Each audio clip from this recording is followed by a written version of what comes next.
ఒకవేళ నువ్వు దరిద్రంతో బాధపడి నువ్వు అనుకున్నది ఏదీ కలిసి రావట్లేదు, చాలా బాధలో ఉన్నానని నువ్వు అనుకుంటే నీకు ఒక మార్గం దొరకాలి అంటే నువ్వు తైలాన్ని ఒంటికి రాసుకోవాలి. లక్ష్మి ఏది పట్టి ఉందో అది వదిలి లక్ష్మి పట్టుకోవాలి. లక్ష్మి పట్టుకోవడం అంటే నువ్వు సంతోషంగా ఉండాలి, ఆనందంగా ఉండాలి. ఇంతకుముందు చింకి గుడ్డలు విప్పి మంచి గుడ్డలు కట్టుకోవాలి, చక్కటి ఆభరణాలు పెట్టుకోవాలి, మంచి అన్నం తినాలి, కాలం కలిసి రావాలి. ఏ మాడుని బుద్ధిని అలక్ష్మి ఆవహించి ఉందో అది పోవడానికి మాడు మీద నూనె పెట్టించుకుని నువ్వుల నూనె ఒళ్ళంతా రాసుకోవాలి. ఒళ్ళంతా నువ్వుల నూనె రాసుకుని తలస్నానం చేయాలి. ఇప్పుడు తెల్లవారుజామున ఒక జాము వేళ ఉండాలి.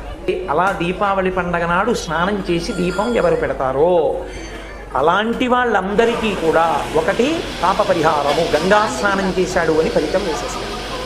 దక్షిణాయన పుణ్యకాలంలో కాశీ వెళ్లకుండా గంగా స్నానం సంకల్ప సహితంగా చెయ్యడానికి అవకాశం ఇవ్వగలిగినటువంటి తిథి ఒక్క దీపావళి